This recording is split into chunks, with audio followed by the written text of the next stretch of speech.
बड़ा ही प्रतापी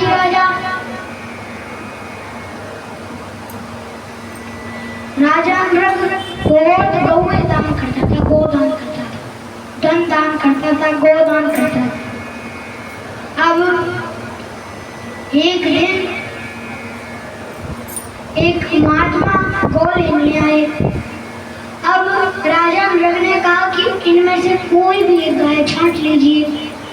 उस संत ने, बाबा ने एक गाय को छांट लिया और राजा नृग ने कहा ऐसे मत ले जाइए, मैं इसको मरवा देता हूँ, इसके खुर और बढ़िया से इसका सोना मोना लगा के फिर दूंगा। सब कुछ तैयार करके एकदम रेडी करके बाबा को देते हैं, संत को देते हैं। वो संत उस गौ को ले जाते हैं। अब उस गौ को क्या आदत थी राजा नृग के रहने की, वह गौ जो गौ माता थी वह उस संत के यहाँ से लौट आई और उसी झुंड में घुस गई।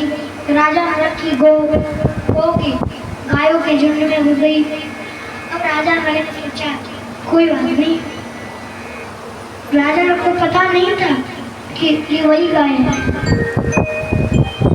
राजा नृग कहता है उसको पता नहीं था कि ये वही गाय है, वो पहचान ही नहीं पाया। उसने सोचा गाय होंगी, झुंड है गायों, वो देख नहीं पाया। अब एक और ऋषि आए। एक ऋषि ने कहा मेरे को वो चाहिए। राजा नृग ने कहा कौन सी चाहिए, जो लेनी है वो ले लीजिए। उन्होंने वो वाली पसंद की जो आ गई थी। अब उसको लेकर सब कुछ करवा दिया। अब लेकर जा रहे थे, गेट तक पहुंचे तो वही वाला पुराना संत आ गया जिसको पहले वो गाय मिली थी और वो गाय वापस आ गई थी। और उसने देखा अरे ये मेरी गाय, ये तो मेरी गाय है। तो एक दूसरे संत लड़ने लगते हैं। राजा नृग के पास जाते हैं, राजा नृग से पूछते हैं तो राजा नृग कहते हैं दूसरे वाले संत से क्या आप 2 गाय ले लीजिए मेरे यहाँ से। वो कहते हैं मेरे को तो यही गाय चाहिए। दूसरा कहता है मेरे को यही गाय चाहिए। अब दोनों में लड़ाई होने लगती है तो पहले वाले ऋषि श्राप देते हैं कि जाओ तुम छिपकली की तरह व्यवहार कर रहे हो, जाओ तुम गिरगिट बन जाओ। तो गिरगिट बने, इतना विशाल गिरगिट। अब एक दिन भगवान अपने पुत्रों से कहते हैं कि चलो खेलने चलते हैं। भगवान के पुत्र खेल रहे होते हैं और खेलते खेलते उन भगवान के पुत्रों की जो बॉल है, बॉल कहाँ चली जाती है, कुएं में चली जाती है।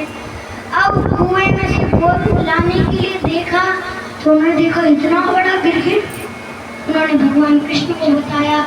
भगवान कृष्ण ने उस गिरगिट को उठाया, निकाला, स्पर्श मात्र किया तो वो सुंदर राजा नृग के रूप में हो गया। भगवान जानते सकते, भगवान ने पूछा कौन हो तुम। राजा नृग सारा वृत्तांत बताता है। राजा नृग कहता है कि आपने सुना नहीं, मेरा नाम सबसे पहले आता है दानियों में। उसको घमंड हो गया। उसने जब इतना कहा, भगवान ने कहा इसलिए तुम गिरगिट बन गए होगे क्योंकि तुम बूढ़ी गाय थे। तो नहीं, मैं एकदम मड़वा के एकदम जवान गाय, एकदम बछड़ा भी देता था, सोना भी देता था, धन संपत्ति देता था। और बताया कि गाय वापस आ गई। फिर उन्होंने श्राप दिया तुम्हें गिरगिट बन गया। तो भगवान कहते हैं मैं ईश्वर कृष्ण और भगवान चतुर्भुज अपना जब रूप दिखाते हैं वो कहता है अरे भगवान मैंने गलती कर दी। और इस कहानी से हमें ये शिक्षा मिलती है कि हमें कभी भी ब्राह्मण का धन नहीं लेना चाहिए। अनजाने में भी आ जाए तो हमें ध्यान देना चाहिए, वरना राजा नृग की तरह हो जाएंगे। यदि कोई ब्राह्मण को पहले प्रदान कर दे, और उसके बाद छीन ली उससे, या तो उससे उठा ली चुपचाप या कुछ कर लिया, तो वह भी गिरगिट बनता है। इसलिए मैं ध्यान देना है कि किसी ब्राह्मण की कोई चीज ब्राह्मण को दुखी नहीं करना है।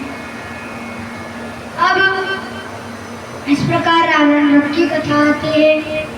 अब नारद मुनि कैसे दिनचर्या जो है, नारद मुनि दिनचर्या कथा आती है, तो चलिए हम श्रवण करते हैं। अब एक दिन नारद मुनि भगवान कृष्ण से मिलने के लिए पहुंचे, तो सबसे पहले भवन में पहुंचे। भगवान के 9 लाख भवन हैं, 9 लाख बंगले। अब भैया नारद मुनि पहुंचे पहले महल में, और नारद मुनि पहुंचे तो भगवान क्या कर रहे थे, रुक्मिणी माता के बाल सुलझा रहे थे। जैसे देखा नारद मुनि आए, अरे नारद मुनि आए, नारद मुनि जी आइए आइए, 2 लड्डू खाइए और प्रसाद खा लीजिए, प्रसाद बना। नारद मुनि जी कहते हैं नहीं नहीं, मेरे को कुछ नहीं खाना, मैं तो बस ऐसे ही आया था। भगवान कहते हैं ऐसे नहीं आने देंगे, कुछ तो खाना पड़ेगा। 2 लड्डू जरूर खा। 2 लड्डू खिलाए बढ़िया से और जल पिलाया और कहा कि आप प्रेम से पधारो। दूसरे महल में पहुंचे तो भगवान अपने बच्चों को खिला रहे थे। सो नारद जी को देखा, तो नारद जी से कहे, अरे नारद जी आइए आइए आइए आइए, प्रसाद पाइए। नारद जी कहते हैं नहीं नहीं, हमें नहीं खाना, अभी पेट भरा है। 2 लड्डू तो खा के नहीं है, 2 लड्डू खिलाए और पानी पिलाया, आप प्रेम से पधारिए। अब भैया तीसरे महल में पहुंचे तो भगवान शीशी में अपना मुख देख रहे थे। देखा नारद जी को, तो नारद जी से कहते हैं नारद जी आप कब आए, आओ आगे हमारी तो आपके शरण पर आए, आइए आइए 2 लड्डू खाइए और आगे जा बढ़िए। अब 2 लड्डू फिर से खिलाए और जल पिया और कहा कि प्रेम से पधारो। हम नारद मुनि समझ गए कि भैया ये अलग अलग भवनों में अलग अलग भगवान रह रहे हैं और बहुत सुंदर कथा आती है। अब आगे हमारा सुदामा चरित्र आता है, तो पहले हम थोड़ा भजन करते हैं और फिर सुदामा चरित्र में आपको रुलाएंगे भी और हंसाएंगे भी। चलिए।